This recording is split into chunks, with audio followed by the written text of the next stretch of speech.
In September 2025, the United States Navy retired 4 wooden ships that had been stationed in the Persian Gulf for 3 decades. 6 months later, Iranian mines closed the Strait of Hormuz, and suddenly the most expensive navy ever built couldn't reopen a 21-mile wide shipping channel.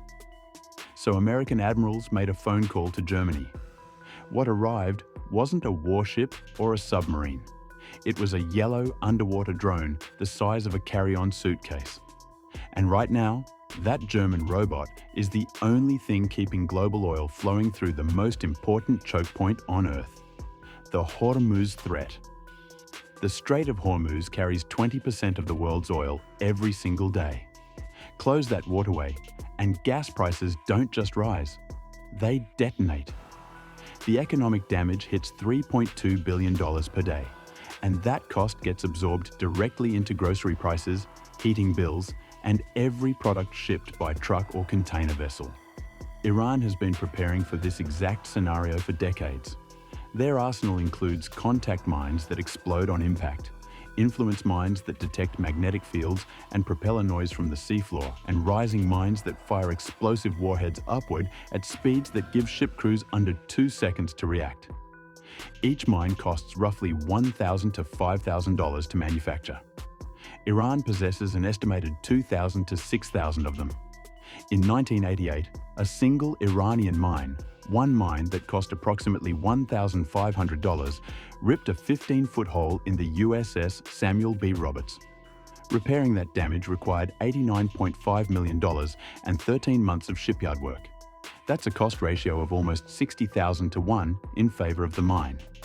The geography makes everything worse. Shipping lanes through the strait measure only 2 miles wide in each direction. Drop mines into those narrow corridors and commercial traffic stops immediately. Iran knows this.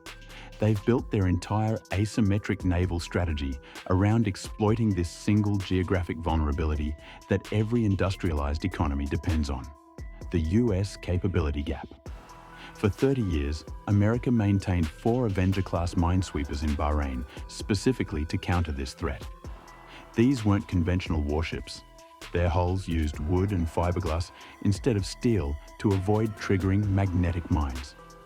They operated at walking speed, methodically sweeping the seafloor with sonar arrays, while trained divers descended to manually attach explosive charges to identified mines. The process was slow, dangerous, and labor-intensive. But it worked. Those 4 ships represented the only dedicated mine-clearing capability the United States had in the entire Middle East. In September 2025, the Navy pulled all 4 ships out of Bahrain and sent them to Philadelphia to be dismantled. The official explanation cited maintenance costs and aging infrastructure. Their replacements, the littoral combat ship mine countermeasures modules, were supposed to be ready. The problem is, those replacements have never been proven to work reliably in combat conditions. The Pentagon's own testing office reported they couldn't determine whether the new system was effective because insufficient data existed. The underwater drones designed to locate mines struggled to identify them even in calm California test waters.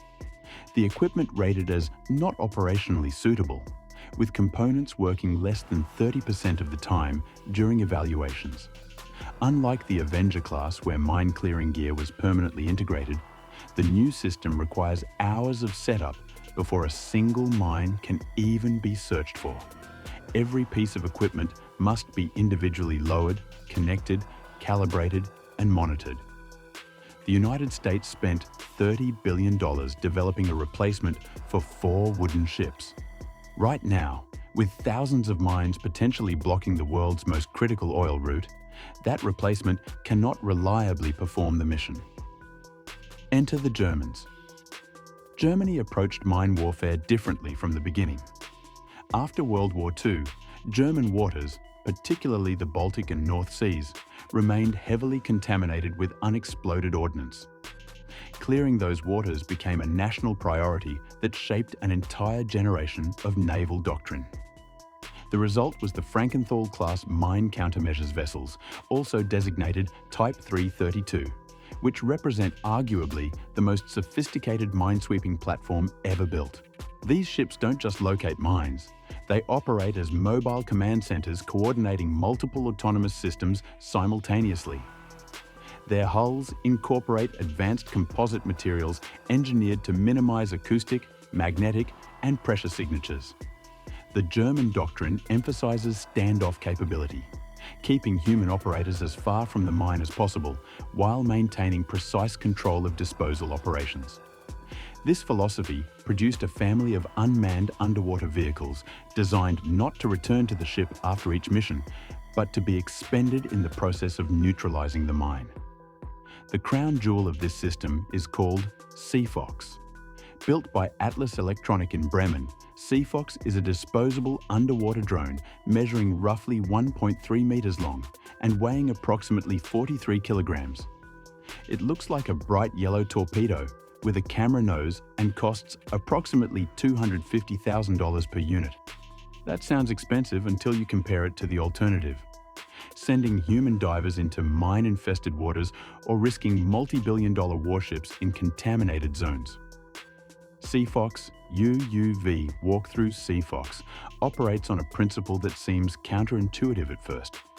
It's designed to be destroyed during every successful mission. Here's how it works.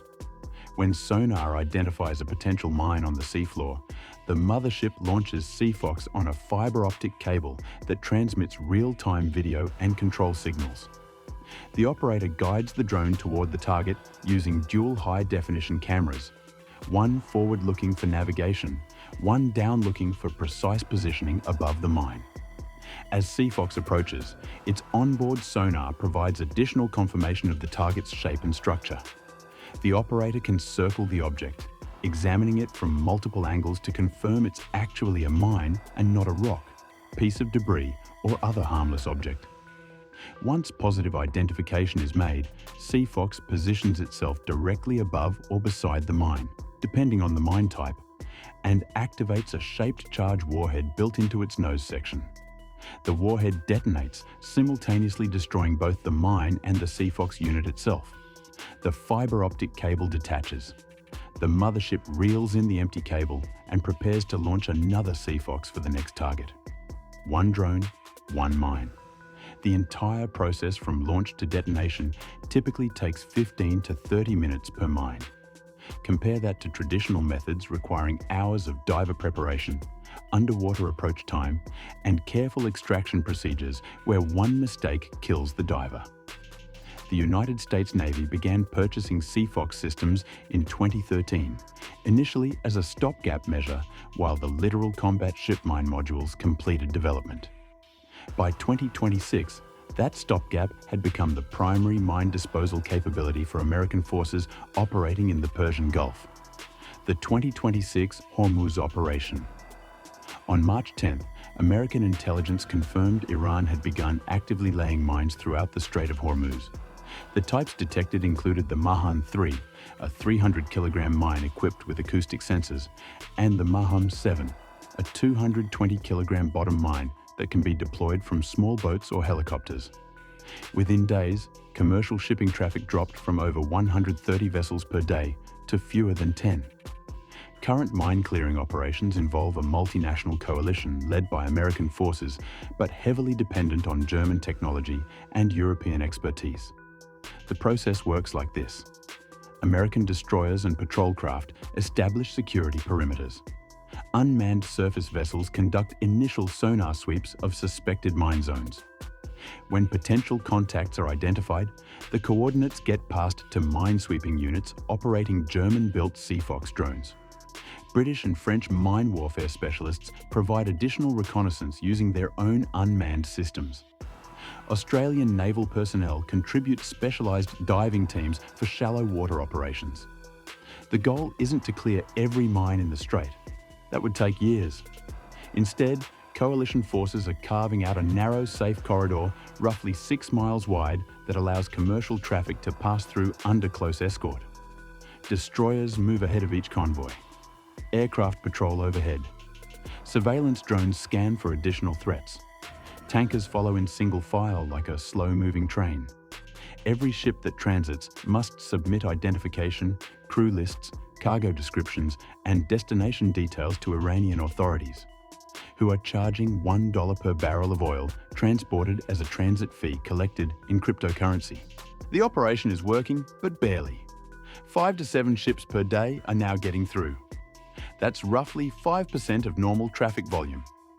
And each safe transit depends entirely on German underwater drones that the United States Navy doesn't manufacture, doesn't maintain the industrial base to produce, and initially purchased as a temporary solution 15 years ago. What this means, the Hormuz operation exposes something American defense planners have been reluctant to acknowledge publicly. Domestic naval shipbuilding and specialized warfare systems are no longer sufficient to address every operational requirement.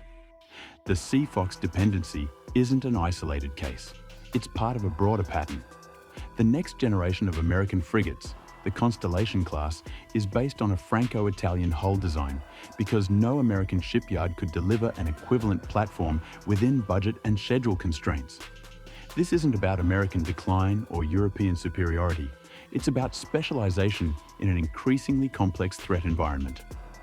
Germany spent 70 years perfecting mine warfare systems because their geographic position and historical experience made it a strategic necessity. The United States focused resources on carrier strike groups, submarine warfare, and expeditionary capabilities because those aligned with different strategic priorities. Both choices were rational given each nation's circumstances. The question now is whether buying allied technology represents a smart division of labor within a coalition framework, or whether it creates dangerous dependencies in capabilities America may need to operate independently. When German drones become the critical path for clearing Iranian mines, and American industry can't produce an equivalent system domestically, that dependency starts looking less like efficient specialization and more like a strategic vulnerability that adversaries can exploit. Right now, on the bottom of the Persian Gulf, thousands of Iranian mines are waiting silently for the magnetic signature of a passing hull. American destroyers patrol above them. Coalition minesweepers work methodically to map and clear safe corridors. And the entire operation depends on yellow German robots that cost $250,000 each and get destroyed every time they work correctly. The United States spent $30 billion developing mine countermeasures systems that don't reliably function. Germany spent a fraction of that building disposable drones that do.